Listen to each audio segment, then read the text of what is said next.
Bonjour à tous, bienvenue au 4e webinaire de cycle CAP 2030 sur les nouveaux modèles socio-économiques. Il va porter sur les nouveaux modèles de mobilité au plus près des territoires.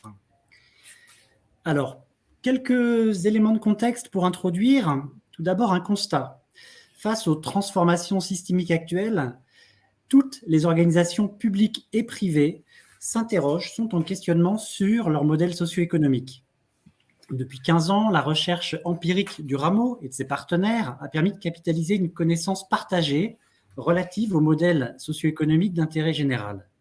Et c'est en octobre 2020 que nous avons lancé le programme Reconnaissance des modèles socio-économiques d'intérêt général avec nos partenaires, le ministère de l'Éducation nationale, la Banque des territoires, la Croix-Rouge française et le Fonds DD17 pour passer de la connaissance à la compétence.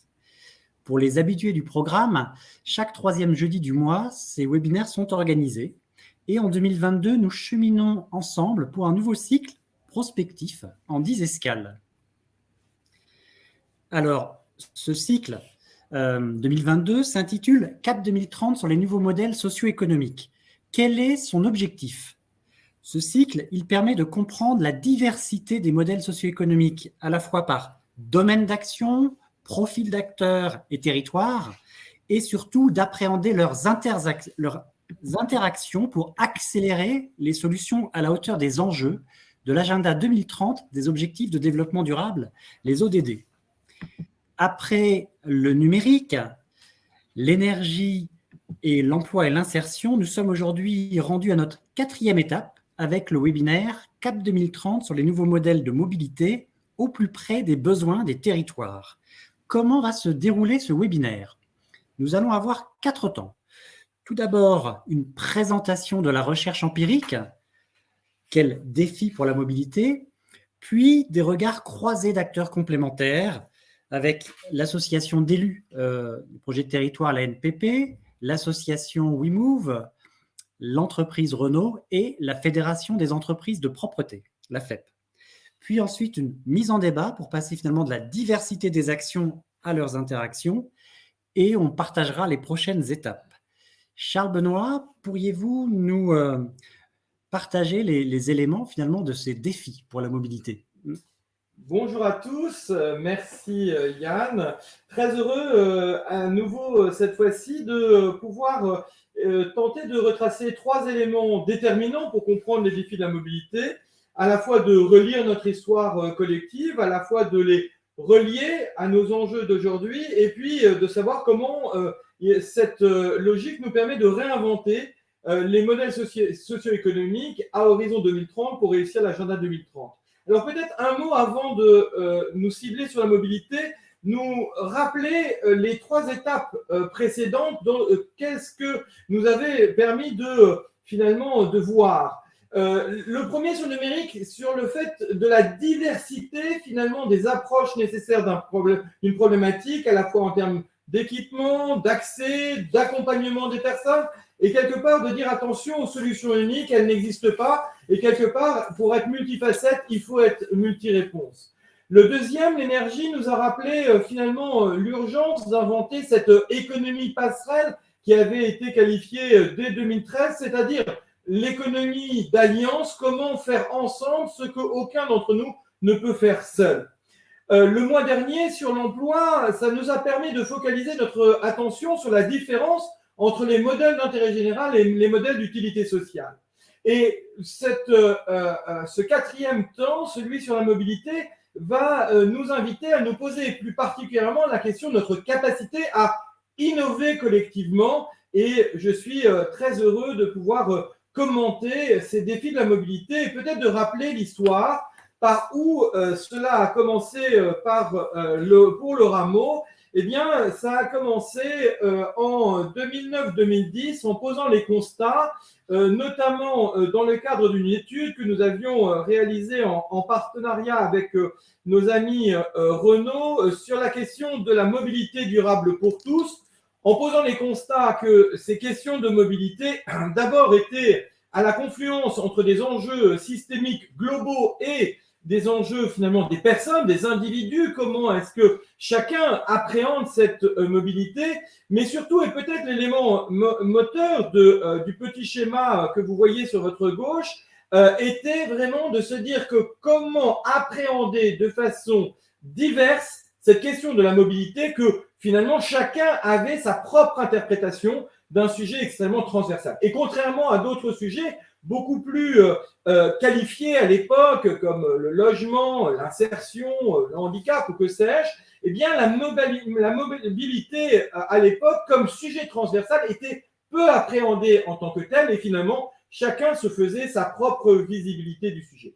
Alors, pourquoi est-ce intéressant de se repositionner 12 ans après? Parce que, bien évidemment, on peut se poser la question du déploiement, et notamment le déploiement suite à la loi l'homme de 2019, parce que effectivement cette mobilité, notamment cette mobilité inclusive, eh bien elle est passée du constat des pionniers en 2009-2010 à un vrai engagement collectif dans le cadre d'une loi depuis 2019, et on pourra se poser la question 3 ans après où nous en sommes. Mais ce qui est intéressant, c'est peut-être de retracer quelques temps forts finalement de ce questionnement, et de voir que dès 2010, il est très intéressant qu'une association extrêmement innovante, qui a été pionnière depuis 1994 en France sur les questions de la mobilité, se dise mais finalement, comment est-ce que cette question-là va pouvoir s'aborder sur l'ensemble des territoires? Et puis au même moment, intéressant de dire qu'un grand groupe, le groupe Renault, se posait la question de son social business, et contrairement aux autres grands groupes qui, pour la plupart à l'époque, avaient choisi d'appliquer cette réflexion sur leur propre contribution en question réconciliation, intérêt général et économie à l'autre bout du monde, eh bien le groupe Renault a fait le choix, qui était très innovant à l'époque, de commencer par son pays d'origine, c'est-à-dire finalement comment appliquer cela en France. Très intéressant aussi de voir que, bien évidemment, ces deux acteurs n'étaient pas seuls dans l'écosystème, et que ce soit la FAR, la Fédération des associations pour la route et pour l'éducation, dont dès 2012, dans le cadre du programme Fondation d'avenir, une fondation comme la fondation PSA s'interrogeait pour dire comment accompagner finalement l'innovation associative, et on était au début des grandes questions et des grandes réflexions sur comment les investisseurs sociétaux peuvent accompagner ces projets qui proviennent des acteurs d'intérêt général, et quelque part qui peuvent être portés et renforcés par les fondations d'entreprises notamment. Et puis, on avance encore un peu dans le temps lorsque le groupe Total, à la fois contributeur à l'émergence du laboratoire de mobilité inclusive, en co-construction avec WeMove, mais aussi en co-construction avec l'État, et notamment avec le FEJ, le Fonds d'éducation jeunesse, avec l'appel à projet mobilité et accompagnement des jeunes vers l'emploi en 2014. Et puis avançons encore un peu avec nos amis de la NPP, où dès 2015, on se pose la question finalement de très bien, mais ces questions, quand elles sont confrontées à la spécificité des territoires, et notamment des territoires ruraux, comment traiter cette question, et comment sortir finalement d'une vision commune par commune pour avoir une vision transversale et d'interterritorialité. Et la question, bien évidemment, qui a toujours transpercé depuis sa création, la NPP, qui s'est traduit dans des projets de territoire, qui s'est traduit dans les contrats de réciprocité, eh bien comment faire un continuum en France dans la diversité finalement des territoires français. Et puis, avançons encore plus récemment, eh bien, nos amis de la Fédération des entreprises de propreté, qui depuis 2008 ont été pionniers dans la capacité à mobiliser l'ensemble de leurs membres, et notamment incluant les PME, TPE. Je rappelle que 96% de nos entreprises en France ont moins de 20 salariés, donc on ne peut pas seulement réfléchir, quand on est une fédération professionnelle, aux grands acteurs. Il faut réfléchir à l'ensemble du paysage finalement économique français. Eh bien, on aura l'exemple de comment ça se traduit très concrètement dans une expérimentation sur la mobilité aujourd'hui. Et ce qui est très intéressant de voir ce cheminement, qu'il vienne des entreprises, qu'il vienne des associations, qu'il vienne des acteurs publics, qu'il vienne des fédérations professionnelles, eh bien, c'est de voir finalement qu'il y a eu en une décennie une forme de convergence sur les enjeux de mobilité, qui étaient des enjeux peu identifié il y a encore 12 ans, en tous les cas peu identifié comme un sujet transversal nous concernant tous, a une logique où aujourd'hui il est appréhendé comme un sujet multifacette et donc nécessitant de pouvoir le travailler ensemble. C'est là où ce qui est intéressant finalement de relier, c'est à notre capacité collective finalement d'accompagner l'innovation. Pour ceux qui sont des aficionados de nos webinaires modèles socio-économiques, ils se souviendront peut-être que l'année dernière, nous avions eu un modèle socio-économique, un webinaire modèle socio-économique dédié bien évidemment à l'impact de l'innovation et la façon dont finalement innovation et modèle socio-économique étaient liés. Et peut-être se souviendront-ils que justement ce qui est très intéressant lorsqu'on regarde un processus d'innovation, c'est que bien évidemment il faut regarder comment les acteurs évoluent, comment les actions évoluent, mais aussi comment le modèle socio-économique et les modèles d'évaluation ne peuvent pas être les mêmes bien évidemment en phase de R&D, en phase de modélisation et en phase de déploiement. Et là où c'est encore plus intéressant, c'est que lorsque l'on se pose la question sur cette innovation sociétale, de son émergence à son déploiement d'un point de vue totalement global, et quand je parle de déploiement, vous savez que je ne dis pas simplement comment on passe de 1, 2, 3 antennes à 10 ou 15 antennes, c'est comment nos 34 500 communes françaises sont couvertes par le sujet concerné. Sinon, on est bien évidemment dans une innovation qui n'est pas une innovation, qui est juste une invention en cours de déploiement. Le déploiement n'est que quand c'est accessible à tous, pour tous les territoires, dans toutes les conditions. Et c'est bien cette question qui fait en sorte que cette innovation sociétale, eh bien, qui est concerné? Tout le monde. Que ce soit finalement au début, qui généralement, pour capter les signaux faibles, va mobiliser des personnes, des habitants, des utilisateurs qui vont finalement être les premiers à se dire mais là, il y a un besoin. Je pense que mon amie Florence rappellera finalement les origines de WeMove, où finalement ça a commencé par l'usage. Qu'est-ce qu'on crée parce que ça n'existe pas, jusqu'à la capacité, bien évidemment, institutionnelle à pouvoir prendre en compte cette logique, à pouvoir finalement l'industrialiser grâce à l'ensemble des acteurs d'un écosystème. Et c'est très intéressant parce que, bien évidemment, la question clé qui est derrière cette innovation, c'est le continuum entre la capacité à faire émerger et capter les signaux faibles à un moment donné en avance de phase, jusqu'à la capacité à bien évidemment garantir pour tous, puisque ça c'est l'intérêt général, finalement que cette innovation puisse être accessible à chacun.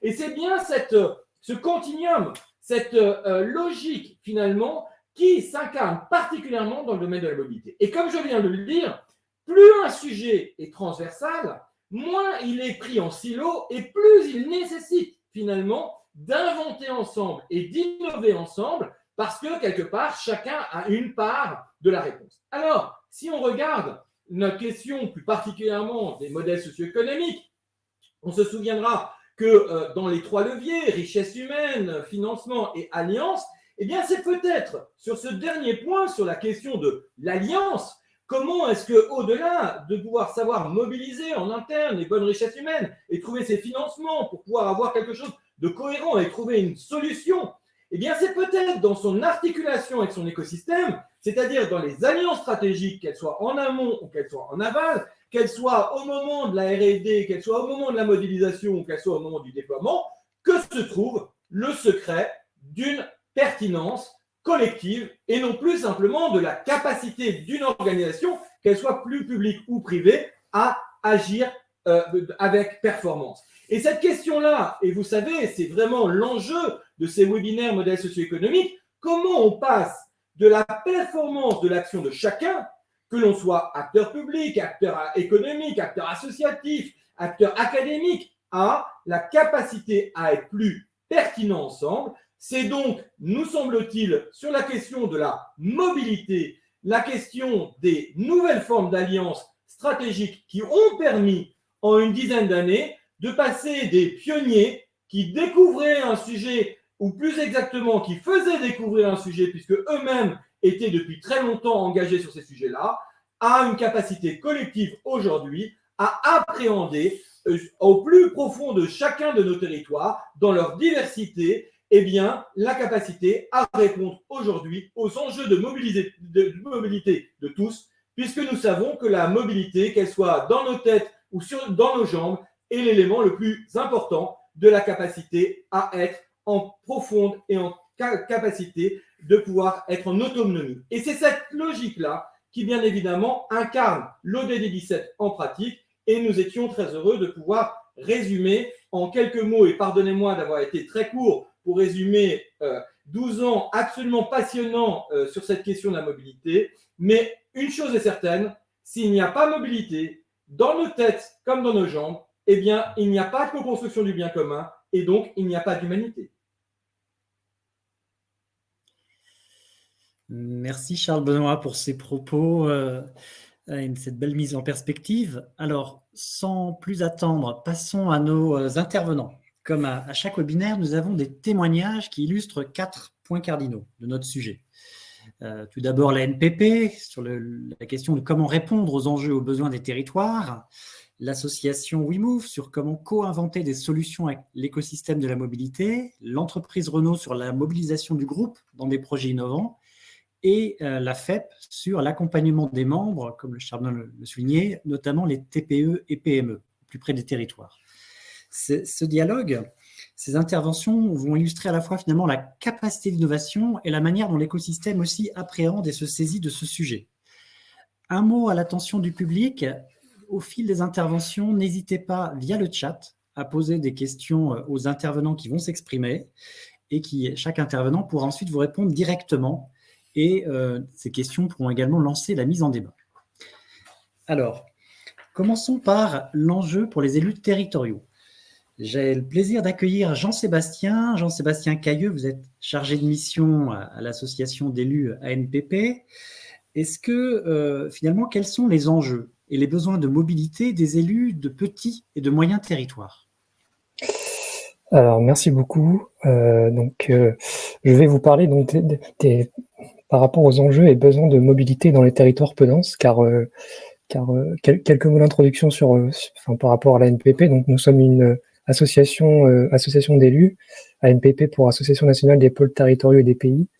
Nous représentons plus de 268 territoires de projet, ce qui constitue notamment 940 EPCI, car les territoires de projet sont un échelon géographique qui permet le regroupement de PCI vers un projet commun, ce qu'on appelle le projet de territoire.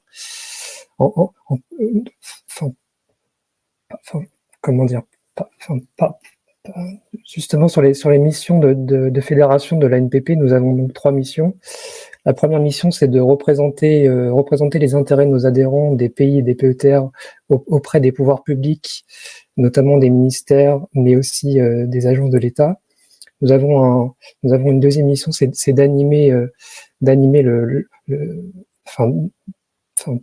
par rapport à l'animation, par rapport à nos adhérents, et par rapport à un troisième temps, c'est l'accompagnement notamment par des notes juridiques, mais aussi l'accompagnement au quotidien pour nos adhérents.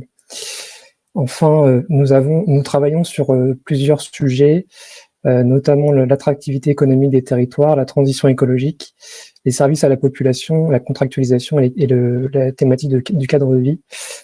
Et la thématique sur laquelle nous travaillons notamment sur la mobilité, c'est les services à la population.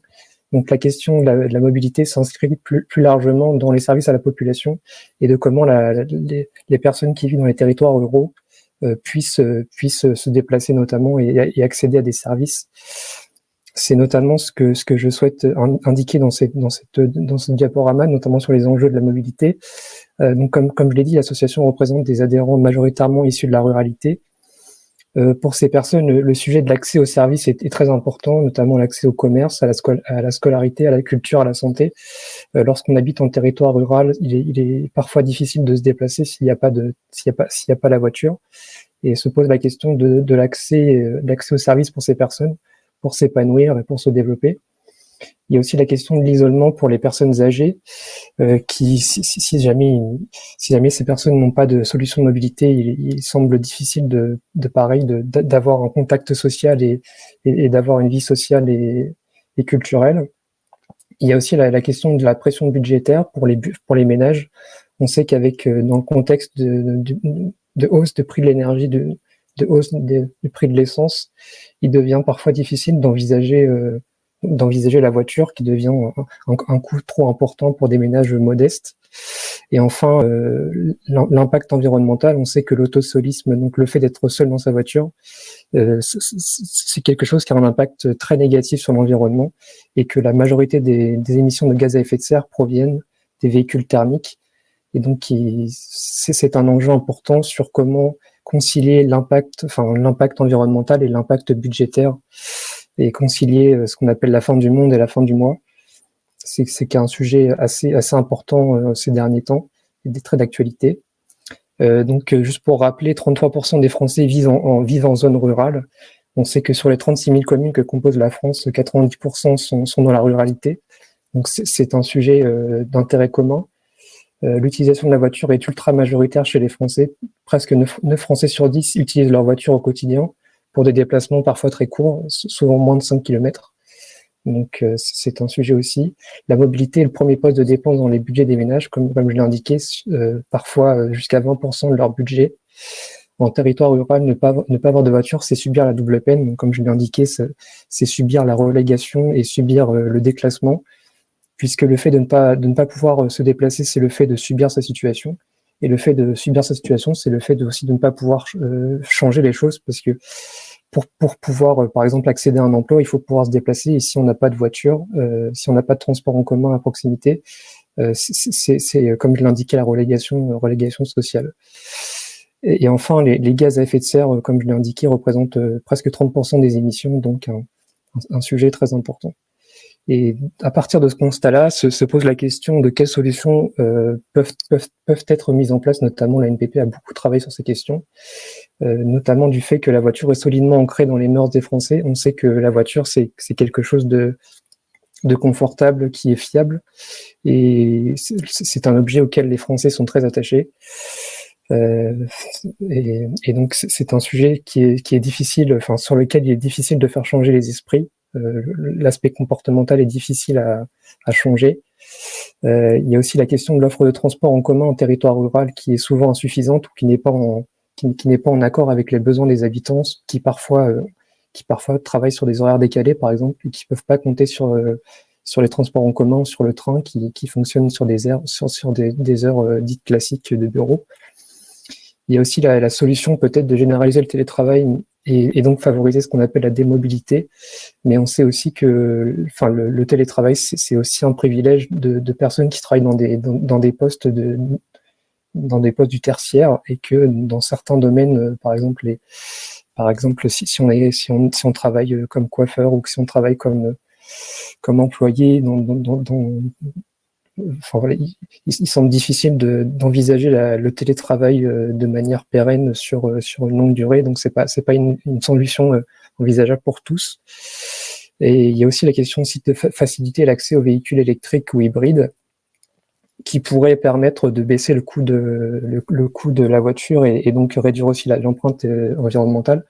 Mais on sait que le prix de ticket pour accéder à un véhicule dit propre peut parfois constituer un frein, peut constituer un mur qui n'est pas accessible pour des ménages modestes. Et donc ce sont des personnes qui ne peuvent pas envisager ces solutions-là. Et enfin, il est possible d'envisager le partage d'un véhicule thermique en offrant les places de son véhicule à des individus se rendant dans un même pôle d'activité, ce qu'on appelle le covoiturage du quotidien. C'est un peu une solution qui est à la mode ces derniers temps. On entend beaucoup parler de covoiturage, mais finalement c'est une solution presque un peu de bon sens, dans le sens où les Français sont très attachés à leur voiture, mais en même temps il est possible de partager l'espace qu'il y a dans sa voiture pour d'autres personnes, pour ainsi permettre une économie d'énergie, une économie sur le budget des ménages. Et notamment, justement, sur cette question de covoiturage du quotidien, la NPP a porté un appel à projet auprès du ministère de la Transition écologique en 2019 sur les mobilités partagées, avec 2 partenaires, Certinergie, qui finance un programme de certificat d'économie d'énergie, ce qu'on appelle les C2E, avec un opérateur qui s'appelle La Roue Verte, qui est basé à Grenoble, et qui est spécialisé dans le covoiturage du quotidien. Et donc l'objectif, c'est bien de massifier le covoiturage du quotidien dans les territoires ruraux. Et justement, l'intérêt, c'est de sensibiliser les élus et les techniciens à ces questions pour ensuite impulser le changement au plus près des besoins des habitants, justement en faisant des lignes de covoiturage qui soient au plus près des besoins des habitants. Il y a un premier argument qui est important sur l'aspect des C2E, qui est un dispositif qui permet de faire des partenariats publics-privés. C'est bien de permettre que la collectivité n'ait pas de reste à charge, puisque le C2E permet un financement sans reste à charge pour les collectivités rurales la première année. Et ensuite, il y a un reste à charge progressif qui se met en place. Donc, ça leur permet d'envisager sereinement ces solutions de mobilité qui sont innovantes et qui permettent des solutions alternatives à la voiture seule. Et donc pour le programme que la NPP porte, qui se nomme le programme à côté, et il y a déjà des lignes qui fonctionnent, puisqu'on est à la troisième année du programme, et il y a déjà des lignes qui sont en fonctionnement, notamment la ligne Vercors-Grenoble qui fait 23 km et qui part d'une zone rurale. Donc par rapport aux enjeux que j'ai évoqués juste avant, on est parfaitement dans ça, le plateau du Vercors qui est en montagne, où il y a assez peu de solutions de mobilité, et qui permet de relier Grenoble, donc un pôle d'activité où il y a pas mal, par rapport aux emplois et par rapport à la zone d'activité, ça permet donc de faire le lien et que les personnes qui se déplacent tous les jours puissent bénéficier d'une solution de covoiturage. Et justement pour les conducteurs qui prennent leur voiture le matin pour se rendre à Grenoble, ça leur permet d'économiser, et pour les personnes qui sont passagers dans la voiture, dans le covoiturage, ça leur permet d'économiser aussi de l'argent. Et ça permet aussi de faire du lien social entre des personnes qui ne se connaissaient pas forcément, mais qui rejoignent les mêmes endroits. Donc une solution qui permet beaucoup de qui permet justement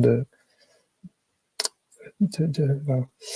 Et donc là, c'est la présentation sur les 2 ans du programme. Donc, comme je l'ai évoqué, le programme à côté, qui a fêté ses 2 ans.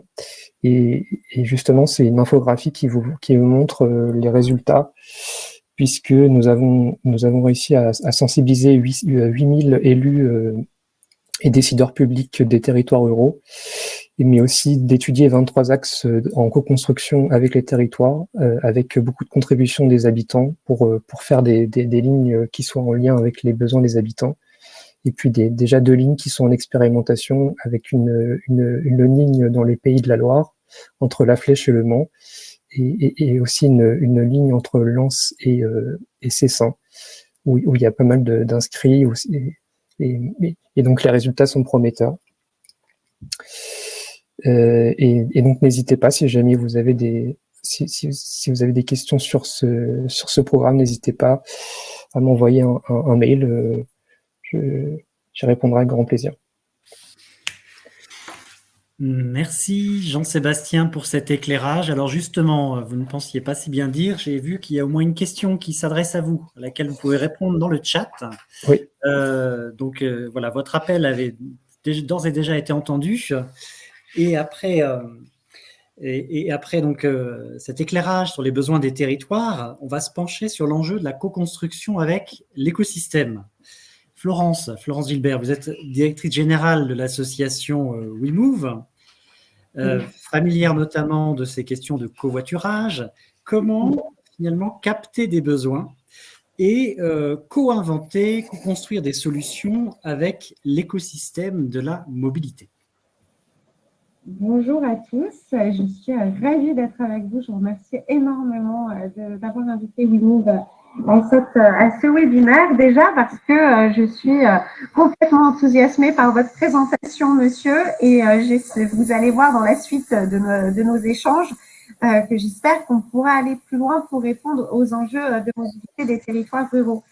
WeMove, c'est vrai que le covoiturage, c'est quelque chose dont on entend parler énormément aujourd'hui, mais nous, on est né du covoiturage en 1995, donc on pourra échanger sur ce sujet-là et justement sur les résultats. On avait réussi, en animant le covoiturage sur un site, à avoir 14% d'utilisation du covoiturage. L'autre chose que je voulais dire par rapport à votre intervention, on a créé un baromètre des mobilités du quotidien, je reviendrai dessus tout à l'heure, mais qui montre en fait qu'au niveau français, on est 45% à subir nos déplacements au quotidien. Et dans les territoires ruraux, on arrive à 85% des gens qui subissent leur mode de transport et qui ont le sentiment de ne pas avoir de solution alternative en fait à la voiture individuelle. Donc, effectivement, un gros enjeu de mobilité sur ces territoires. Pour répondre à la question qui m'a été posée, moi, je me dis qu'il y a 5 manières de capter les besoins sur un territoire. Et le premier, c'est se tromper. Alors, excusez-moi, je ne sais pas pourquoi il y a les questions qui s'affichent. Ah, voilà. Pardon. Il y a 5 manières de capter les besoins sur un territoire et la première façon, à mon avis, de capter les besoins d'un territoire, c'est de se tromper. Et c'est ce qui nous est arrivé, Charles Benoît le sait, quand on a créé l'association. On a créé donc l'association sur la volonté de changer les pratiques et de développer le covoiturage. Mais très rapidement, on s'est dit que le covoiturage, ce n'est pas la seule solution et qu'il fallait avoir des plateformes de mobilité où on allait donner l'opportunité en fait de conseiller vers l'ensemble des modes à disposition sur les territoires. Et évidemment, on avait imaginé que c'était pour tous les publics, puisque tous les publics peuvent être en fragilité de mobilité à un moment. Et en fait, c'était en 98. Et en 98, les vélos-écoles, ça n'existait pas. Les vélos partagés, ça n'existait pas. L'autopartage partagé, on n'en entendait pas parler. Et donc, évidemment, le grand public, les plateformes de mobilité, ce n'était pas leur sujet. Par contre, les personnes qui sont venues dans nos plateformes de mobilité, c'était ceux qui avaient une urgence de mobilité. Et les personnes qui avaient une urgence de mobilité, c'était les personnes en insertion sociale et professionnelle.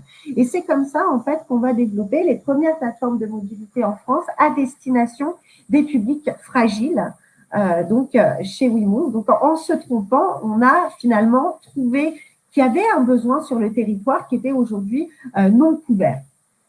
Aujourd'hui, WeMove, c'est 150 zones d'emploi couvertes, c'est 300 salariés, on est présent sur 11 régions et on propose ces plateformes de mobilité multi-services qui permettent d'accompagner les publics fragiles. On accompagne les publics également seniors, les migrants et l'ambition, c'est d'ouvrir évidemment et de revenir aussi à nos premiers amours demain, c'est-à-dire l'ensemble du public en fragilité de mobilité et pas simplement des publics qui seraient prescrits pour des difficultés de mobilité identifiées. Aujourd'hui, c'est 48% de retour à l'emploi, 33% d'économie d'énergie entre le moment où les personnes rentrent dans le dispositif de l'association et le moment où ils sortent de l'association. Donc, 5 manières pour capter les besoins sur un territoire. On a dit premier, se tromper, donc tester et se tromper. Le deuxième, c'est expérimenter. Quand on a déployé les premières plateformes de mobilité de l'association, on les a déployées sur des territoires urbains, périurbains, parce qu'il y avait des solutions et donc évidemment, on était sollicité pour animer, conseiller, envoyer vers, mais on se posait la question de savoir si une plateforme de mobilité sur un territoire rural pouvait effectivement servir les habitants du territoire et les personnes en insertion sociale et professionnelle. Et on a réussi à montrer qu'on avait 60% de retour à l'emploi sur les territoires ruraux, mais là, cette fois-ci, pas en formant et en accompagnant à l'utilisation, mais en co-créant sur les territoires des solutions de mobilité à destination de nos publics. La troisième manière, évidemment, la plus classique de comprendre les besoins d'un territoire, c'est en faisant un diagnostic territorial. Donc là, pour nous, c'est quand on a un porteur de projet sur le territoire, un département, la région, la directe, qui souhaite en fait développer des solutions de mobilité. Et là, on va mettre autour de la table un comité de pilotage qui va nous permettre de comprendre les besoins et sur quoi on doit focaliser, où on doit développer des solutions de mobilité. Le quatrième, évidemment, possibilité de comprendre les besoins, c'est en étudiant de manière un peu plus macro. C'est ce qu'on a fait avec le laboratoire, François. avec le laboratoire de la mobilité inclusive, on a voulu comprendre, quantifier un peu ce besoin qu'on avait perçu sur les territoires. Et depuis, on a aussi développé un baromètre des mobilités du quotidien suite à la loi d'orientation des mobilités pour mieux comprendre, pour faire une photo de la mobilité des Français et être en capacité tous les 2 ans de regarder les évolutions qu'il peut y avoir dans leur mobilité. Ce baromètre des mobilités du quotidien, il a une vision nationale pour nous montrer justement la mobilité, les difficultés et puis pouvoir regarder, comparer à peu près ce qui se passe dans les territoires, mais il a aussi une visée régionale. On va avoir un palmarès des régions pour pouvoir justement mettre le focus sur les besoins des territoires et des difficultés des bénéficiaires, des habitants à se déplacer. La cinquième manière de bien comprendre pour nous les besoins de nos bénéficiaires, c'est en faisant des diagnostics individuels. C'est la première étape quand on arrive dans une plateforme de l'association. On fait un diagnostic et on comprend la manière dont se déplacent nos bénéficiaires, les difficultés qu'ils peuvent avoir. Est-ce que c'est des difficultés cognitives? J'ai peur de me déplacer.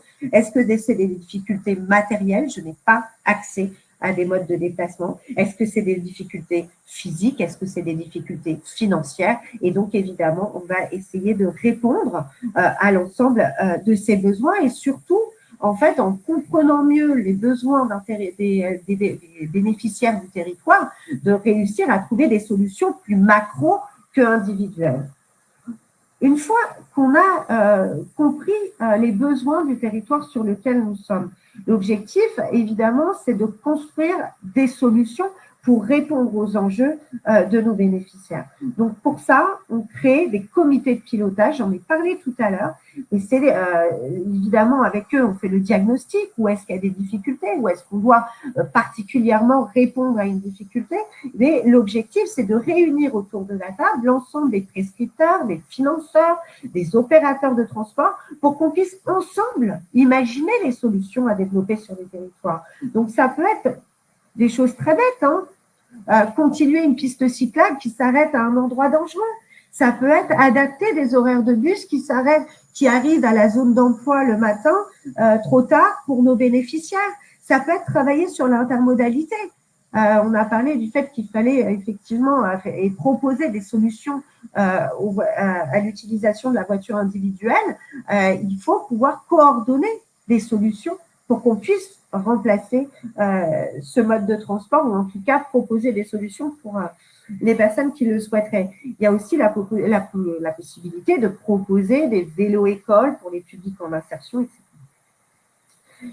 Aujourd'hui, nous, chez WeMove, on a 2000 partenaires qui travaillent avec nous sur l'ensemble du territoire. Donc, des opérateurs de transport, des opérateurs de microcrédit, des personnes qui travaillent sur le budget pour accompagner nos bénéficiaires sur la gestion de leur budget. Quand il manque des solutions sur un territoire, la première solution, c'est évidemment ce comité de pilotage et de réunir l'ensemble des acteurs, mais quand il manque des solutions, c'est aussi d'aller chercher des partenaires pour nous permettre de construire avec eux sur ces territoires les solutions manquantes. Mais les solutions dont je vous parle, ça va permettre aujourd'hui d'accompagner 2000 personnes sur le territoire. C'est ce qu'on arrive à faire. Aujourd'hui, WeMove accompagne 30 000 personnes sur les 22 régions où on est présent. Et donc, ça reste encore minimal par rapport aux résultats, par exemple, du baromètre des mobilités du quotidien, qui a montré qu'il y avait 13 millions de personnes qui étaient en précarité énergétique.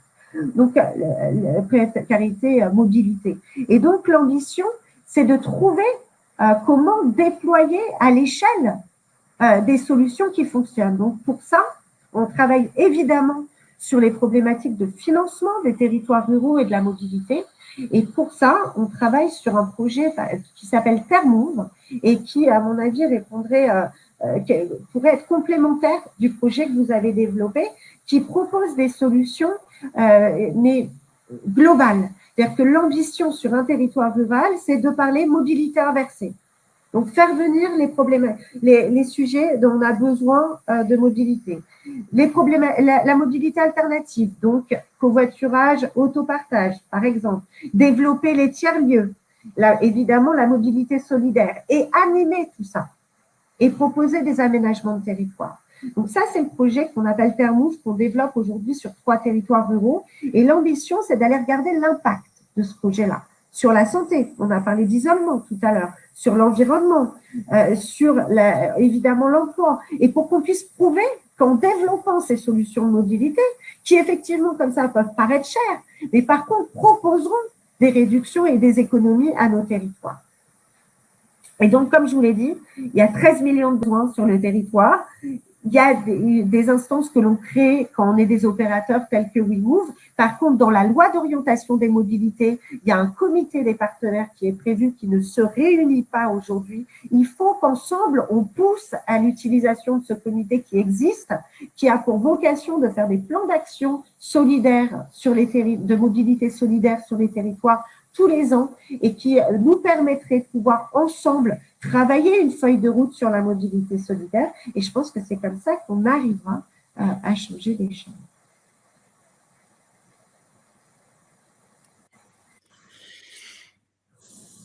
Merci Florence. Merci Florence pour cette illustration à la fois donc, de la détection des besoins et la manière de co-inventer des solutions avec l'écosystème de la mobilité.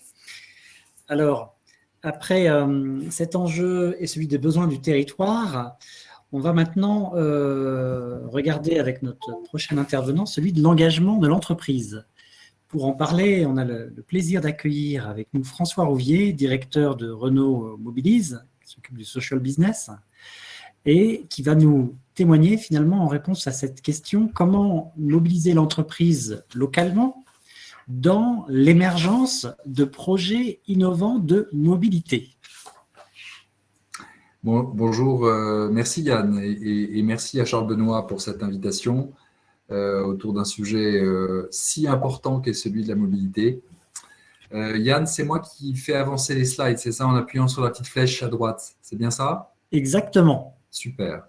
Juste un tout petit mot, malheureusement, voilà, je ne suis plus directeur de Renault Mobilise, puisque le nom Mobilise maintenant a changé, mais je vais vous en dire un mot dans quelques instants. J'avais prévu de commencer par ce slide pour vous dire pourquoi la mobilité était un enjeu et pourquoi la voiture reste un enjeu pour beaucoup de gens dès qu'on parle de mobilité. Mais finalement, beaucoup de choses ont été dites et par Florence et par Jean-Sébastien auparavant, donc je ne vais pas du tout insister, si ce n'est de rappeler qu'effectivement, à l'époque où la voiture peut paraître has-been, en fait, en particulier dans le secteur rural, elle reste quand même la solution préférée des Français, en tout cas la solution aujourd'hui incontournable. Et le lien entre la mobilité et l'accès à l'emploi, évidemment, est extrêmement important. Et c'est pour ça qu'en 2010-2011, on a choisi de travailler en s'appuyant justement sur l'expertise du Rameau et celle de WeMove. On a décidé de creuser ce sujet en se disant quelle pourrait être la contribution de Renault. Et donc, on a, pour faire un peu d'histoire, effectivement, 2010-2011, on a commencé à réfléchir et on s'est dit on voudrait créer un projet de social business, c'est-à-dire de business inclusif, de business qui ait de l'impact social positif autour de la mobilité. Charles Benoît, tu disais tout à l'heure, la question c'était la mobilité pour tous. Et c'est vrai qu'à cette époque-là, on se demandait, on venait de lancer la gamme Dacia, qui était une gamme de voitures accessibles. Aujourd'hui, tout le monde connaît Dacia. Et en fait, partant de là, on se disait comment on peut rendre la mobilité vraiment accessible à tous. Et ça, c'était donc le cœur de la question. Cette question, on se la posait depuis la RSE, mais je dirais avec une ambition de transformation systémique, c'est-à-dire on voulait vraiment que la réponse ne soit pas une réponse, vous savez, je le redirai tout à l'heure, mais un peu cerise sur le gâteau, c'est-à-dire un petit truc sympathique qu'on fait dans un coin, mais vraiment quelque chose qui transforme. Et donc la question de l'engagement des collaborateurs dans ce sujet était un sujet vraiment majeur. Et au fond, au long des 11 ans qui nous ont conduits à développer ces offres de business inclusif autour de la mobilité, eh bien, on s'est rendu compte qu'on a eu de plus en plus besoin d'embarquer l'entreprise. D'abord au début parce que pour des raisons de frugalité, c'est-à-dire que ça coûtait moins cher que d'aller faire travailler des sous-traitants, des prestataires extérieurs, etc. Et on voulait faire un projet qui soit frugal. Et parce que l'idée, comme tu le disais, Florence, c'était aussi de démontrer par l'expérimentation. Et puis, petit à petit, en fait, on s'est rendu compte que pour notre projet, c'était aussi de transformer l'entreprise, c'est-à-dire de faire changer d'angle les collaborateurs pour qu'ils puissent comprendre combien le fait pour une grande entreprise comme Renault de participer à l'inclusion, c'est-à-dire à un enjeu national, était important. Et enfin, je dirais, notre sujet, c'était de changer d'échelle, on va y revenir, et du coup, comment changer d'échelle si on n'embarque pas l'ensemble des collaborateurs. Et quand je mets des collaborateurs, dans notre métier, évidemment, je parle aussi des distributeurs, c'est-à-dire les garages Renault, les concessionnaires, donc, et puis aussi les retraités, puisqu'on a créé une section de bénévoles parmi des retraités de Renault. Donc, ce que je vais vous détailler vraiment en prenant quelques exemples très courts, un peu ce qu'on a fait, comment on a embarqué justement les collaborateurs, et puis à quoi ça a conduit et quelle est la stratégie actuelle autour de 3 lettres, là, ESG, hein, avec l'idée pour Renault de passer d'une innovation sociale à une vraie stratégie d'entreprise, et comment notre projet de location avec option d'achat, on est en train d'en faire un projet français et même européen. Donc, en quelques mots, l'objet, ce qu'on a voulu traiter, c'était le sujet de la réparation des voitures, de l'accès à la mobilité ou du maintien dans l'emploi par la possibilité de faire réparer sa voiture à un prix accessible. On avait identifié que pour beaucoup de familles pauvres, notamment beaucoup de femmes seules, avec enfants, faire réparer sa voiture, c'était une galère. Et que les populations autour du seuil de pauvreté avaient des voitures extrêmement anciennes. Et donc, on s'est dit, il faut qu'on trouve une solution autour de l'entretien, de la réparation. C'est ce qu'on a commencé à faire. Et puis, autour de 2015-2016, on a observé que finalement, on était un peu dans un plafond. On avait du mal à faire venir les gens dans les garages. Et il a fallu inventer une nouvelle solution. Et quand je dis qu'on avait du mal à faire venir les gens dans les garages, c'est qu'on avait aussi une grande difficulté, c'est que très souvent, ils avaient des voitures très, très anciennes qui, au fond, ne méritaient plus d'être réparées parce que le coût résiduel, la valeur résiduelle de la voiture ne le justifiait pas. Et donc, il fallait qu'on trouve des solutions autres, notamment avec un véhicule neuf. Et c'est comme ça qu'on est arrivé à cette solution de véhicule en location avec option d'achat. Et cette offre qu'on a créée donc en 2016-17, je passe sur toute l'histoire, mais on l'a testée, on l'a fait grandir petit à petit en s'appuyant d'abord sur des prescripteurs, dont WeMove, dont la DMR, dont Pôle emploi, le FastTT, etc. Puis ensuite des plateformes bancaires qu'on a intégrées plus récemment en 2019. Ça, ce sont des prescripteurs. On a un site internet au milieu qui nous permet de diriger les flux. On a engagé des bénévoles Renault, je vous l'ai dit, c'est-à-dire on a créé une section au sein de l'amicale des anciens du groupe Renault en invitant des salariés retraités à jouer le rôle d'une plateforme de prescription avec des critères assez clairs et qui permettait de répondre à toutes les questions qu'ils recevaient sur Internet.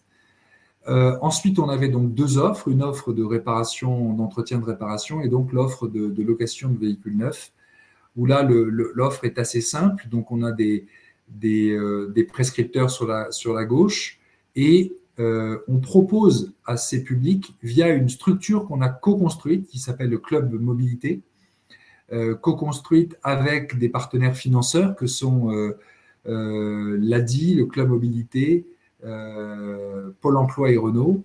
Et ensemble, on a créé donc cet opérateur, au fond, qui renseigne les clients potentiels et leur permet d'accéder à une voiture neuve en location avec option d'achat pour le prix d'un microcrédit. Donc, c'est extrêmement simple, c'est très fluide et ça permet des mensualités d'un microcrédit et d'avoir accès donc à des voitures neuves, donc de se débarrasser du problème de la contrainte du risque de la panne. Alors, cette offre, elle s'est agrandie, enrichie au fur et à mesure du temps. Vous voyez, notamment avec une offre de voiture électrique. Donc, on a essayé d'intégrer dans ces offres des voitures qui soient les plus vertes possibles.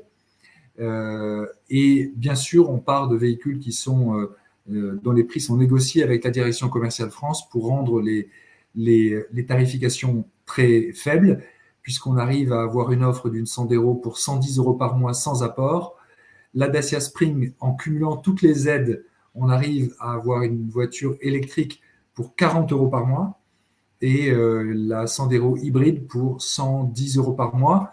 Alors après, quand on est dans certains départements qui apportent des aides complémentaires, on peut baisser encore la mensualité. Très rapidement, un mot pour dire qu'on touche des publics qui ne sont pas du tout les publics habituels de Renault. On a une majorité de femmes, une majorité de personnes isolées, des gens qui ont des très petits revenus. Vous voyez, le revenu fiscal de référence moyen est de 5 700 €. Notre cible, c'est des gens en dessous de 13 490 € et pour un âge beaucoup plus jeune que l'âge médian d'un acheteur de voiture neuve qui est autour normalement de 53 ans. Alors, l'enjeu d'aujourd'hui, je vous l'ai dit, c'est d'embarquer pour changer d'échelle. Tu concluais, Florence, en parlant du changement d'échelle, ben voilà, pour nous aussi. Et donc, l'enjeu aujourd'hui de passer ce sujet dans la stratégie de l'entreprise, eh bien, c'est de faire en sorte qu'on passe de l'innovation sociale, c'est-à-dire d'un projet à faible impact ou à impact limité. En 2020, on était à 450 véhicules loués. On va être à plus de 1000 cette année et on vise à être à plus de 4000 véhicules en 2025, sachant que pour louer un véhicule en LOA solidaire, il faut qu'on ait traité 10 dossiers de personnes. Donc, ça veut dire un nombre de dossiers traités évidemment extrêmement important. Voilà, juste quelques mots en conclusion pour dire que aujourd'hui, moi je constate que dans des grandes entreprises, les collaborateurs sont en demande. Il y a un appétit de sens qui ne se dément pas.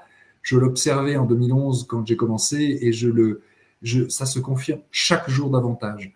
Le deuxième sujet, c'est que l'entreprise passe d'une RSE, je l'ai dit, cerise sur le gâteau à une RSE levain dans la pâte. Ça veut dire que les entreprises aujourd'hui, elles ont fini d'utiliser la RSE comme un laboratoire.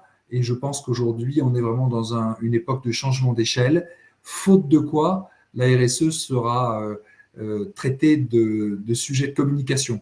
Donc, pour qu'on puisse faire de la RSE un vrai axe stratégique, il faut changer d'échelle.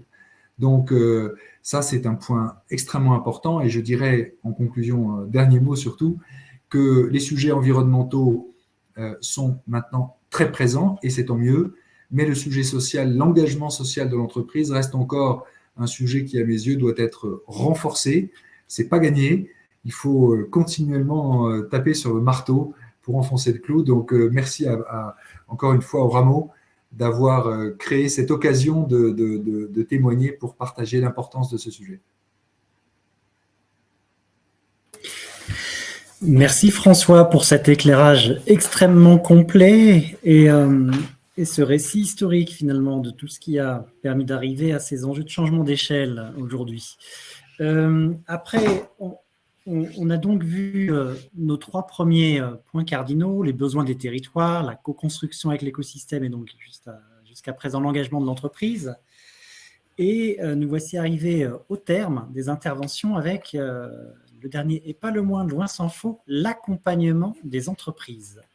Pour nous en parler, j'ai le plaisir d'accueillir Véronique Van Steen, qui est chef de projet mobilité au sein du Phare Propreté, qui fait partie de la Fédération des entreprises de la propreté, la FEP. Véronique, pourriez-vous nous dire finalement comment votre réseau accompagne ses membres en matière de mobilité ?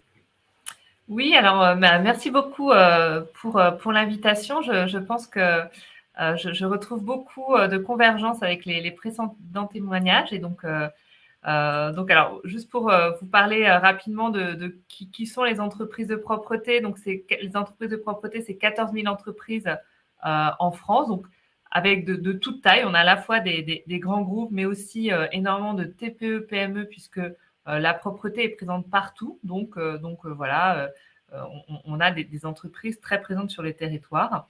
550 000 emplois, c'est avant tout un secteur de main-d'œuvre, de main-d'œuvre, donc qui ont des problématiques de mobilité. 16 milliards d'euros de chiffre d'affaires, et puis un secteur qui est fortement, qui emploie en croissance au niveau des emplois. On intervient donc partout, c'est-à-dire dans les bureaux. Les clients sont majoritairement le tertiaire, les bureaux à 36%, les immeubles, les copropriétés, les parties communes des copropriétés, et puis ensuite il y a l'industrie, l'hôtellerie, les commerces, les établissements de santé, les établissements scolaires, les transports. Voilà, donc en fait on se définit souvent par ce qu'on n'est pas, c'est-à-dire qu'on n'est pas le service à la personne et on n'est pas non plus la propreté urbaine. Et c'est aussi un secteur qui est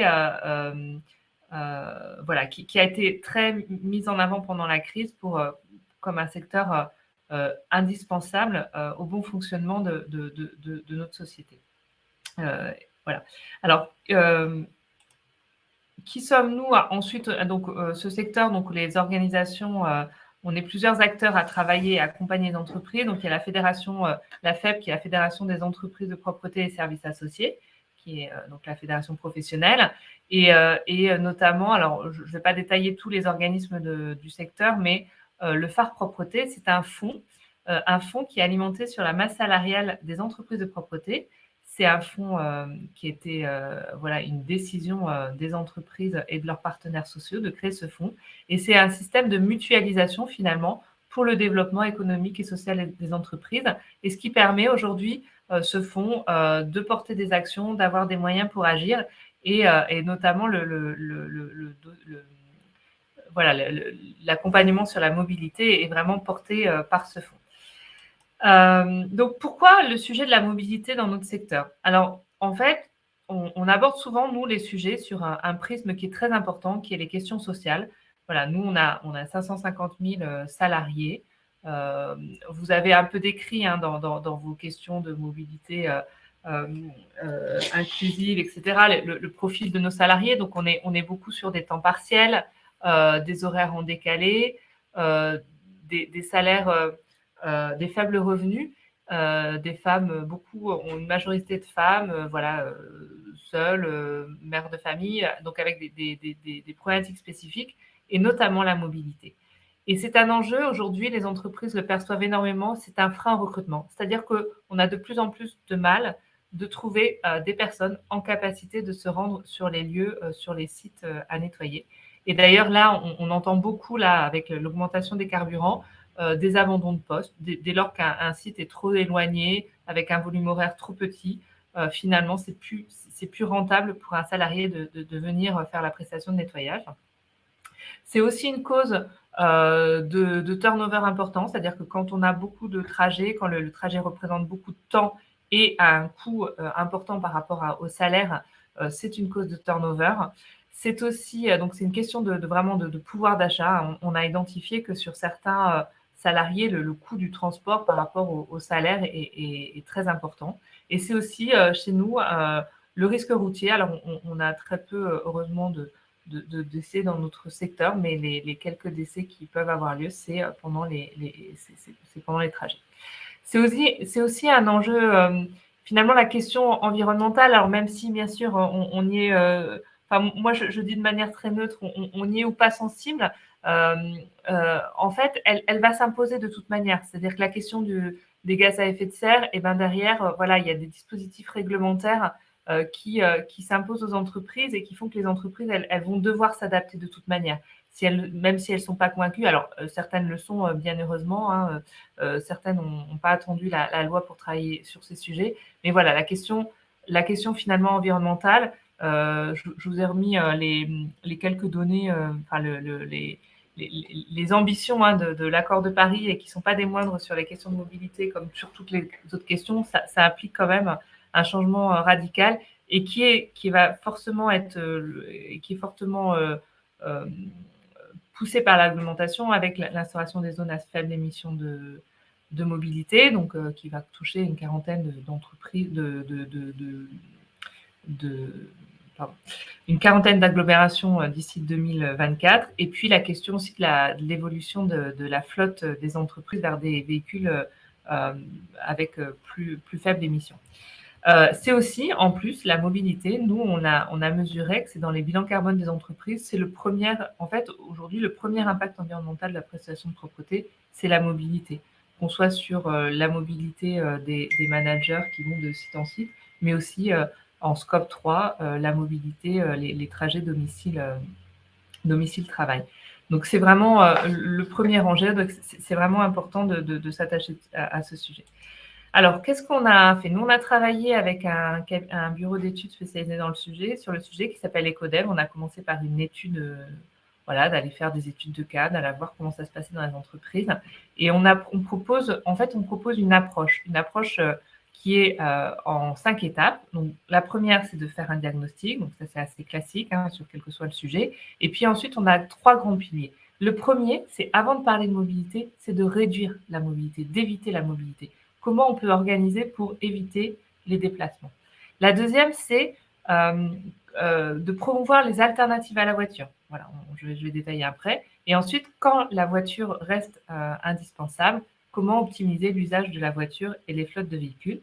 Et notre 5e étape, c'est comment on va déployer la démarche. Alors, ces 5 étapes, on en a fait toute une offre d'accompagnement des entreprises. Alors, cette offre d'accompagnement... Alors, excusez-moi, j'ai appuyé sur un truc qu'il ne fallait pas. Je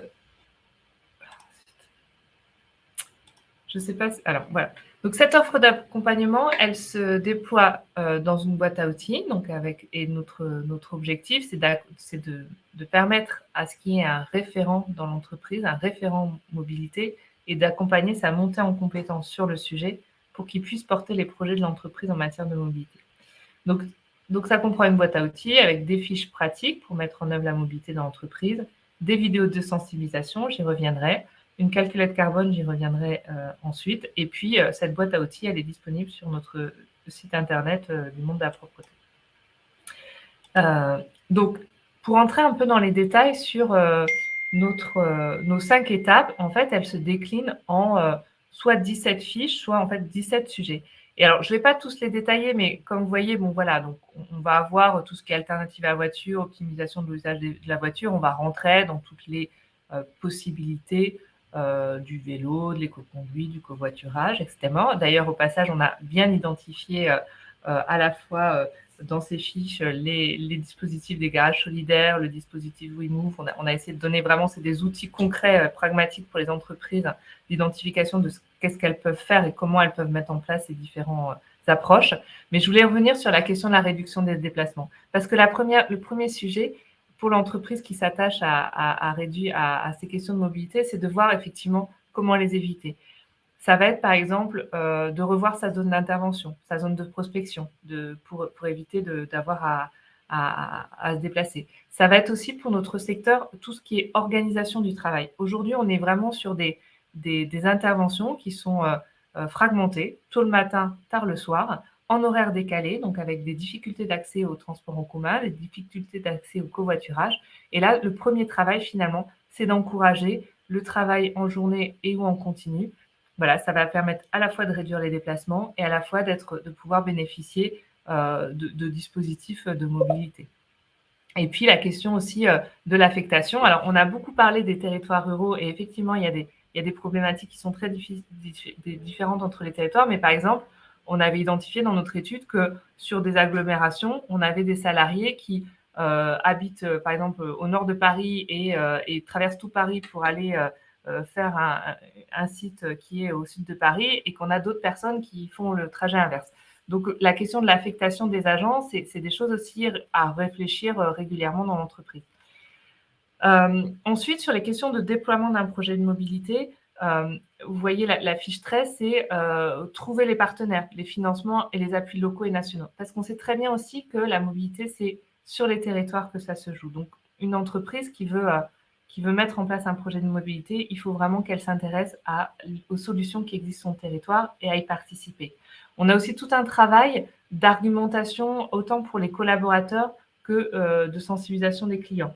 Vous l'avez dit aussi, il y a beaucoup d'idées préconçues, de freins à lever. Dès qu'on parle de mobilité, les personnes sont souvent attachées à leur mode de déplacement, si elles en ont un, et le faire évoluer, c'est des choses, voilà, ça demande vraiment une conduite de changement dont il qu'il ne faut pas sous-estimer quand on met en place un projet de mobilité dans l'entreprise.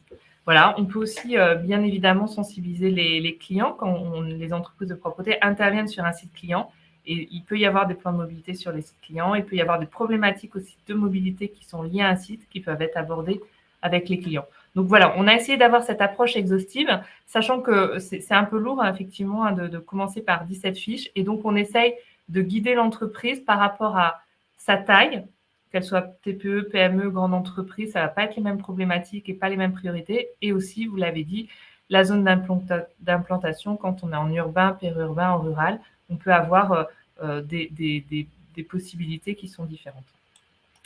On accompagne cette réflexion par en fait une formation qu'on fait complètement en distanciel et qui se base sur des modules collectifs. Donc, les modules collectifs, c'est les 5 étapes dont on a parlé tout à l'heure.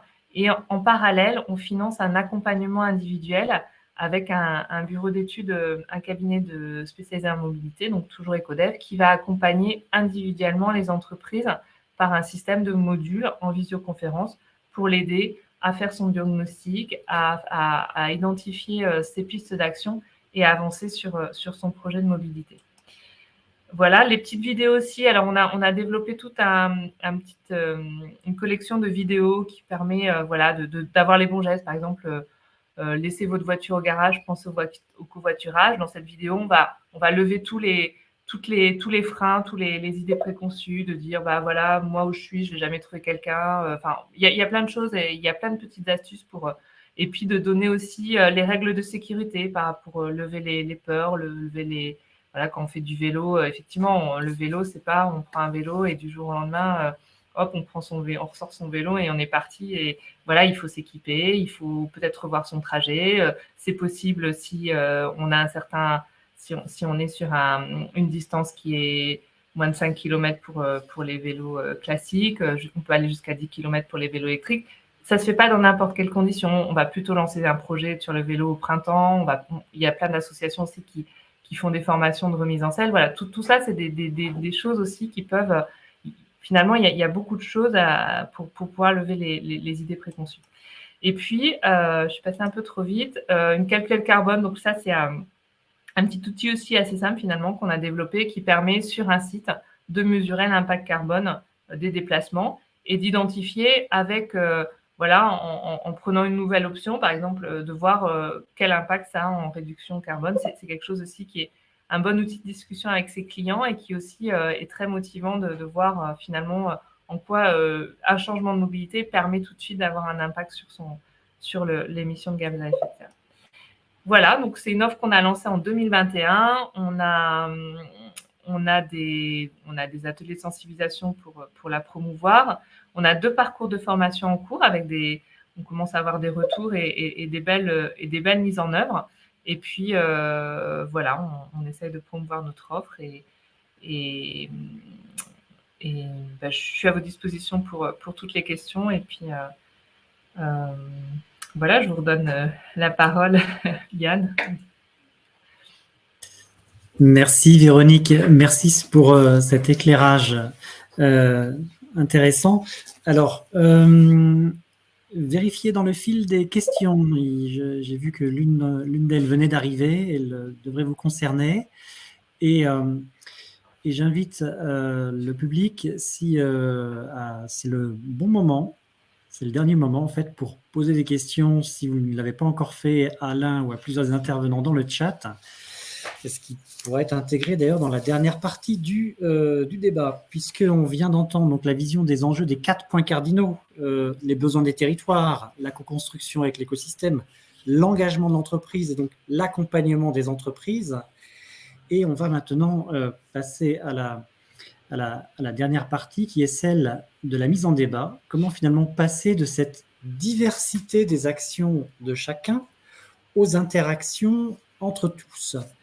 Alors peut-être pour introduire le sujet, Charles Benoît, je vous invite à ouvrir cette partie. Oui, merci beaucoup Yann. Alors effectivement, merci pour ce cheminement absolument passionnant. On voit bien le fil conducteur finalement et la qualité de l'action de chacun.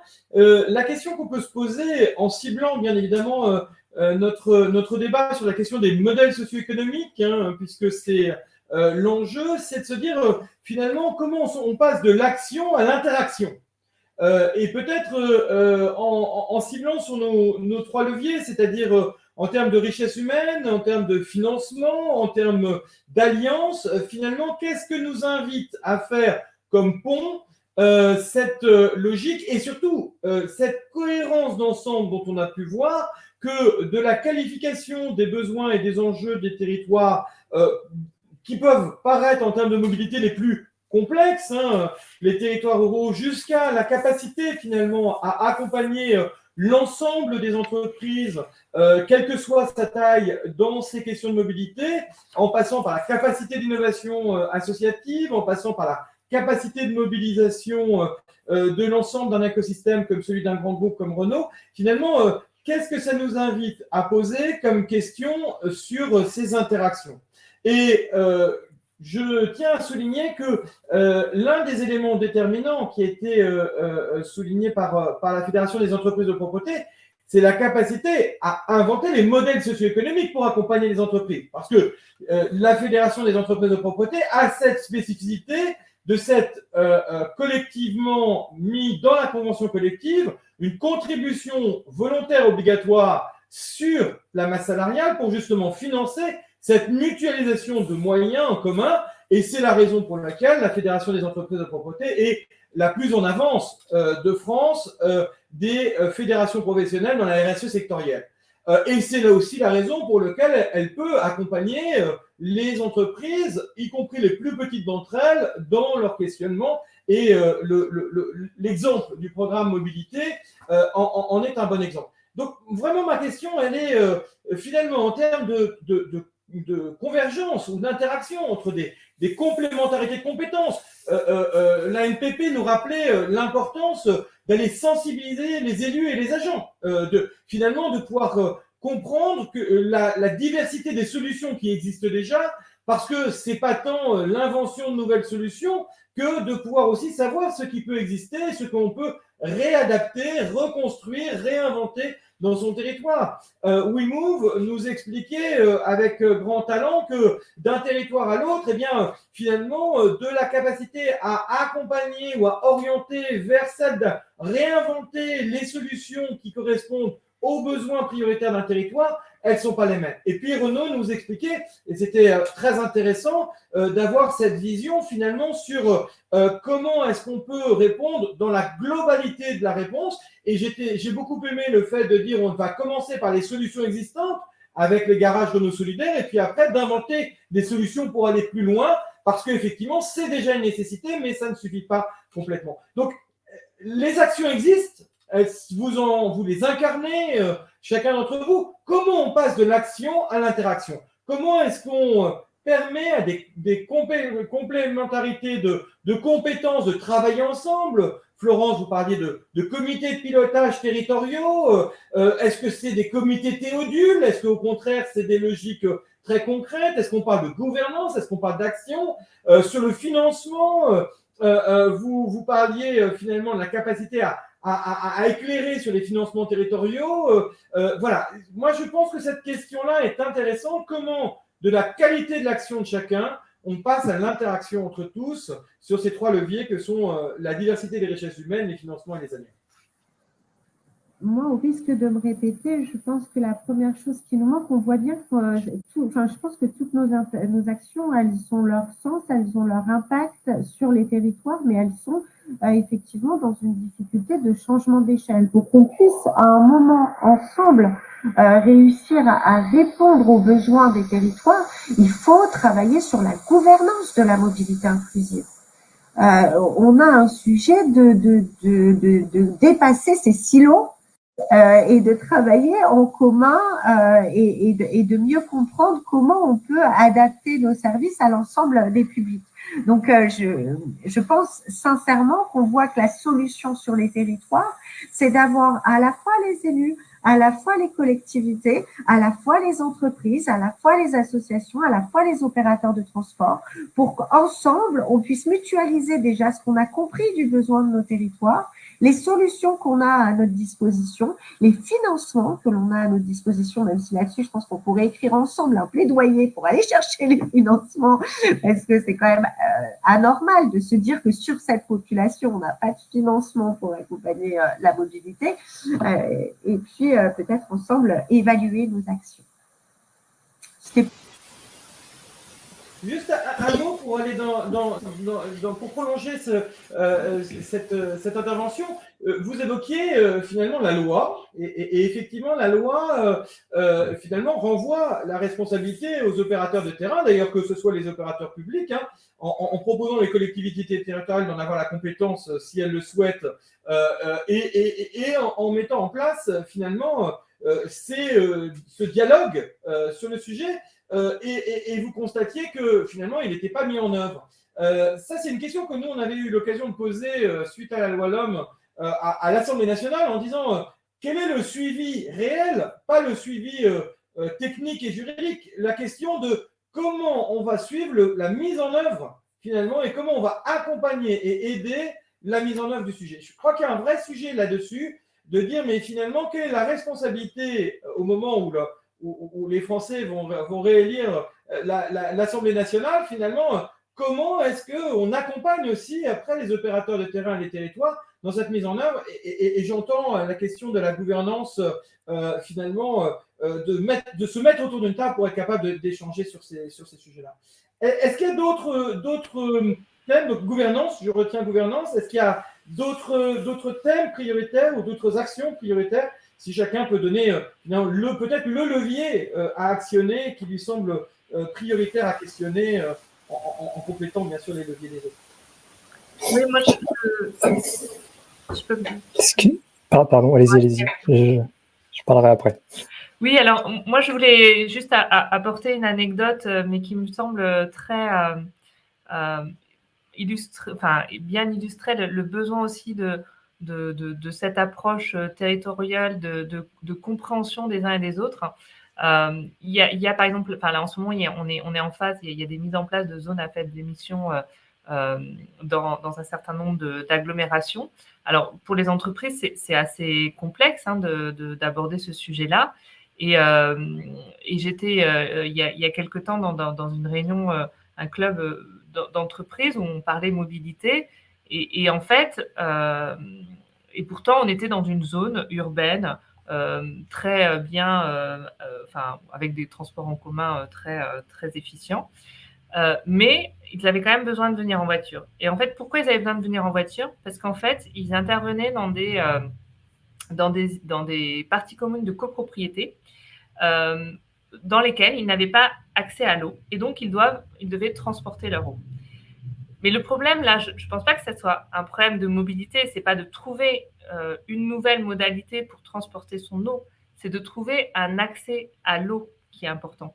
Et je pense que ça, c'est vraiment à la fin, en fait, on a mis du temps de dialoguer avant d'identifier ce problème-là, avant d'identifier le problème réel qui est non pas de se dire moi j'ai besoin de transporter de l'eau, c'est de se dire finalement où est-ce que je peux trouver de l'eau. Et ça implique beaucoup plus largement qu'une question de mobilité parce que ça va impliquer les questions on parle beaucoup de rénovation thermique des bâtiments, mais ça va rentrer dedans les questions de rénovation des bâtiments. Aujourd'hui, il ne faut plus avoir, je pense que la propreté n'est pas le seul secteur concerné, mais il faut qu'on puisse aussi identifier ces problématiques qui engendrent de la mobilité, un besoin de mobilité qui n'est pas forcément nécessaire. Donc ça demande du dialogue territoire par territoire avec des problématiques qui peuvent être très loin de ce qu'on peut imaginer.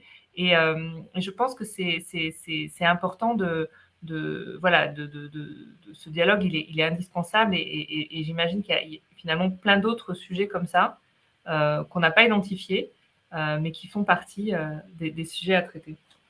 Ce que j'entends dans ce que vous dites, et moi j'y suis très sensible, c'est finalement l'approche systémique en essayant de comprendre à la racine du problème pour ne pas se limiter en disant tiens, tout le monde vient en voiture, comment on évite la voiture, de comprendre finalement ce qui explique à la racine et d'avoir une vraie approche systémique. Parce que finalement, cette question de l'eau, on pourrait se dire quel est le rapport entre l'eau et la mobilité.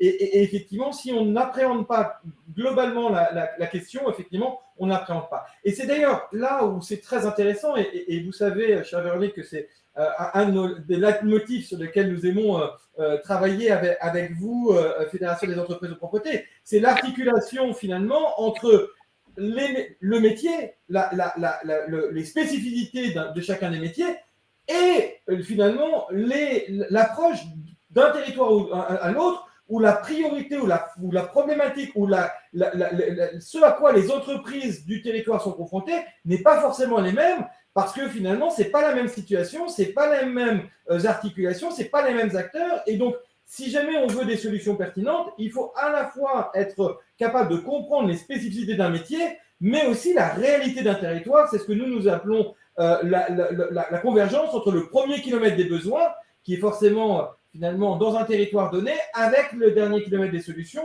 que là doit être adapté bien évidemment au métier. Et ça, je trouve que c'est vraiment intéressant votre approche, parce que c'est là où on se rend compte que si on ne croise pas cette horizontalité, cette verticalité, quelque part, on peut passer des années à ne pas comprendre pourquoi est-ce qu'on n'arrive pas à changer les usages. Merci beaucoup sur ce témoignage.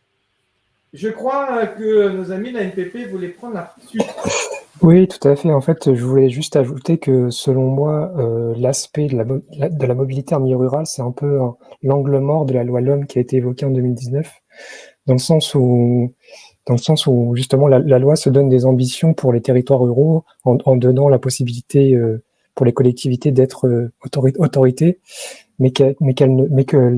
par rapport à la loi, il n'y a pas les ambitions financières, dans le sens où il n'y a pas d'enveloppe financière spécifique pour les territoires ruraux, et c'est dommage parce que la loi ne se donne pas les moyens de ses ambitions finalement, et c'est justement quelque chose qui pourrait être un levier d'action, de vraiment donner les moyens pour les territoires ruraux de financer des actions comme celles qui ont été présentées, le covoiturage, l'autopartage, pour offrir des solutions alternatives crédibles, et pas juste des promesses qui ne peuvent pas être tenues parce qu'elles sont pas concrètes, et elles peuvent pas être réalisées dans la réalité des choses. Et ne croyez-vous pas que si justement la loi, parce que malheureusement la loi LOM n'est pas la seule à passer à côté de la spécificité et des moyens des ambitions, ne croyez-vous pas, c'est justement parce que l'approche en tenant compte non pas d'une universalité d'une situation, mais de spécificité territoriale, n'est pas suffisamment prise en compte, et que quelque part on essaye d'avoir une forme d'universalité de solutions qui s'applique, en prenant d'ailleurs souvent comme référence les grands ensembles, d'ailleurs, que ce soit les grands territoires, quand on parle de territoire, ou les grands acteurs, quand on parle d'entreprises ou d'associations, sans tenir compte de la diversité, finalement, qui compose le tissu territorial. Et je crois qu'il y a vraiment, dans ce que vous dites, la prise en compte et la compréhension, pour avoir l'ambition de ces moyens, finalement, de tenir compte de la diversité des solutions, parce que si on veut avoir une réponse universelle, on ne pourra pas l'avoir. Et ça, je crois qu'il y a une vraie question là-dessus, et peut-être d'ailleurs un modèle de financement qui est un peu bizarre. C'est-à-dire qu'en fait, on va donner plus aux acteurs qui ont plus les moyens d'investir. Et donc, quelque part, au lieu de donner plus à ceux qui ont les moins de moyens, et donc, quelque part, de dire, voilà, on va vous aider plus particulièrement parce que vous avez moins de moyens, en fait, on va corréler à la capacité d'investissement la capacité d'accompagnement. Et ça, je crois qu'il y a un vrai sujet sur le sujet, et ça pose aussi la question des modalités de financement et même de conception même, qui doit sans doute passer d'une logique budgétaire annuelle à une logique véritablement d'investissement, en prenant en compte justement la fragilité réelle des acteurs ou des territoires dont il est question, et pas simplement une uniformité de la réponse auquel on s'adresse. Je me demande, François Rouvier, là, si, en synthèse de tout ce que j'entends des uns et des autres, il n'y aurait pas une approche un peu similaire à celle de territoire zéro chômage de longue durée qu'on pourrait appliquer à la mobilité, dans le sens où on pourrait peut-être décider ou faire décider que soit listé d'abord une dizaine de territoires, puis aujourd'hui, dans territoire zéro chômage, c'est 50 territoires. Voter au niveau national de manière à ce qu'on ait un budget, un suivi, un pilotage, comme tu disais Florence, très justement, une gouvernance. Territoires sur lesquels on appliquerait, on fonctionnerait en consortium avec des objectifs qui soient fléchés et qui permettent d'avoir toute la boucle finalement qu'on représente les uns et les autres. Et dans ces territoires, pour reprendre la très juste remarque de Jean-Sébastien, on pourrait intégrer des territoires périurbains et des territoires totalement ruraux, de façon à avoir vraiment de l'expérimentation à bonne échelle qui permettrait ensuite de changer d'échelle. Mais moi, je pense qu'effectivement, on représente un certain nombre d'acteurs, on n'est pas tous là, mais il y a d'autres grandes entreprises, d'autres associations complémentaires pour ne pas se marcher sur les pieds. Mais entre nous, plus peut-être d'autres, on pourrait créer un consortium comme ça, sous l'égide de l'État, parce que ça me semble quelque chose qui doit être porté et gouverné, enfin, piloté, cofinancé, et avec vraiment un regard pour dire qu'est-ce qu'on en apprend et comment on progresse, quoi. C'est une remarque. Je ne sais pas si... c'est une très bonne remarque, cher François, comme toujours, très pertinent. Et ce qui me permet de rebondir sur la conclusion, après 2 ans de la feuille de route ministérielle que j'ai eu le plaisir d'abord de copiloter avec la députée Cathy Racombe-Bouzon lorsqu'il s'agissait d'établir la feuille de route ministérielle sur l'accélération des alliances entre associations, entreprises et collectivités territoriales. Et puis après que depuis 2 ans, depuis la remise au ministre le 7 mai 2020, nous avons le plaisir de copiloter sur la mise en œuvre de la feuille de route ministérielle avec nos amis de la GEPVA, du ministère de l'Éducation nationale. Et je partage absolument sur la démarche de ce que tu as dit. Simplement, ce que l'on recommande et ce qui a été déposé par la députée au Parlement, c'est une proposition de loi sur un droit d'expérimentation d'intérêt général. Pourquoi ? Parce que la démarche territoire zéro chômeur de longue durée est absolument remarquable, mais difficilement reproductible, puisqu'il faut passer par l'Assemblée nationale, qui va voter une loi. Cette loi doit après être... Et donc, il est absolument évident d'établir que si le droit d'expérimentation a, depuis sa création, depuis le changement de la Constitution en 2001 et depuis la loi de 2003 n'a été utilisée réellement que 3 fois, c'est parce que c'est beaucoup trop lourd et que quelque part, si sur chaque sujet, il faut repasser par la mobilisation de l'ensemble de la loi, par les fourches codines de l'ensemble de l'agenda parlementaire pour pouvoir le faire, eh bien, finalement, on va avoir un embouteillage, la mobilité, le numérique, le handicap, l'ensemble des sujets finalement, risque d'être embouteillé. Et donc, nous, notre suggestion, qui est un travail qui date depuis 2013 et qui a été finalisé par la proposition de loi qui a été déposée en février 2021 sur ce droit sur l'expérimentation d'un droit d'alliance d'intérêt général, et justement celui-ci, en donnant la possibilité de pouvoir créer ce type de consortium, en donnant les moyens et en donnant à la fois un regard et au niveau national et au niveau local, parce que c'est ça qui est intéressant.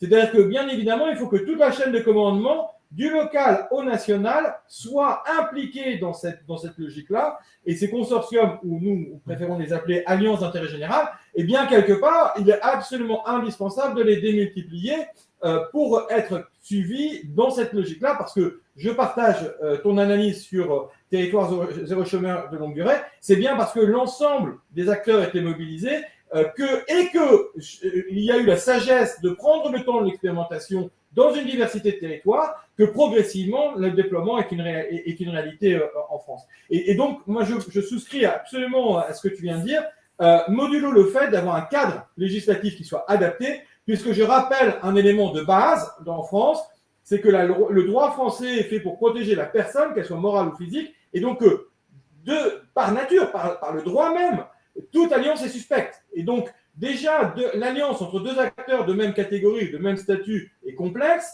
mais encore plus lorsqu'il s'agit d'associer des acteurs de statuts différents entre les structures d'intérêt général, les acteurs publics, les acteurs économiques, les acteurs académiques. Et là, on a un vrai levier à faire. Donc moi, je retiens que entre finalement cette question de la gouvernance et d'établir un nouveau dialogue sur cette question-là en prenant l'opportunité d'une loi qui l'incite à le faire, finalement en étant conscient d'une vraie approche systémique pour comprendre les problèmes à la racine tel que nous le recommande la FEP, et pas simplement de croire qu'on peut trouver la solution simplement en observant rapidement, mais en comprenant bien les racines des problématiques. Toute cette question finalement de la diversité des réalités qui invite à une diversité des engagements et peut-être à investir plus lourdement là où les moyens sont plus faibles, alors qu'on fait l'inverse, hein, alors qu'on continue à avoir une corrélation entre la capacité d'investissement et la capacité d'accompagnement.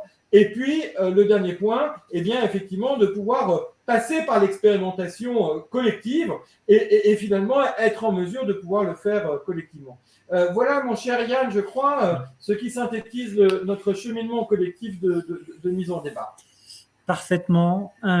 Merci à tous nos intervenants. Merci Charles-Benoît. Merci à tous nos intervenants pour ces échanges passionnants et au public pour votre attention. Alors, très rapidement, les prochaines étapes, c'est une date, un thème.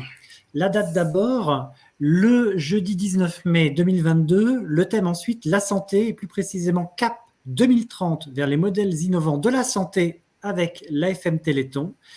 Et ça tombe bien, puisqu'on l'a tous entendu tout à l'heure, la santé a été l'un des sujets connexes, bien identifiés par un certain nombre d'entre vous d'ailleurs. Et juste un dernier élément, sans doute pour ceux qui sont des aficionados des travaux, vous aurez vu que l'Observatoire des partenariats avait déjà publié les 2 premiers volets de l'étude d'impact de l'ODD 17 à l'échelle de la France. Nous avons publié ODD 17 les impacts du Faire Alliance en France en mars. Nous venons de publier la semaine dernière le Alliance et engagement, où l'exemple inspirant de Renault a été mis en avant. Nous aurons le 19 mai, le jour même de ce webinaire, le 3e volet de cette étude d'impact qui sera Alliance et innovation, où si mon petit doigt ne me trompe pas, nous devrions avoir un autre témoignage inspirant, un autre récit inspirant. Celle à qui a été envoyé un mail ce matin se reconnaîtra, et je crois qu'elle s'est tout à fait reconnue. En tous les cas, j'insiste sur l'importance de cette question de lier santé et innovation, et bien évidemment, l'exemple très inspirant de l'AFM Téléthon, dont nous aurons le directeur général qui viendra nous parler. Comment on est capable en France d'avoir réalisé l'impossible, parce que chaque année, 5 millions de Français, 24 000 associations, 13 000 territoires, 15 000 entreprises et bien évidemment l'ensemble des bénévoles, des 200 000 organisateurs d'événements font en sorte que le premier week-end de décembre est un week-end où nous sommes tous ensemble pour réaliser l'impossible. Nous croyions encore il y a 10 ans qu'il était impossible de guérir des maladies rares, et notamment de maladies neuromusculaires qui sont les maladies du muscle les plus complexes. Grâce à l'AFM Téléthon, à 1,4 milliard de recherche, et aux biothérapies génétiques et cellulaires, c'est aujourd'hui possible. Si on vous en voulait l'aventure, vraiment, soyez là le 19 mai, ça risque d'être passionnant et ça fait plus que risqué. Il y a aussi quelques autres exemples, notamment d'une joint venture sociale qui vient juste de se monter, très très intéressante entre un acteur public et un acteur de la santé en France et en Europe. Je vous invite donc à retenir votre 19 mai. Merci. Bon après-midi à tous et à très bientôt. Merci beaucoup. Bon après-midi à vous. Au revoir. Ciao François. Et merci à tous. Au revoir, merci beaucoup. Merci, au revoir.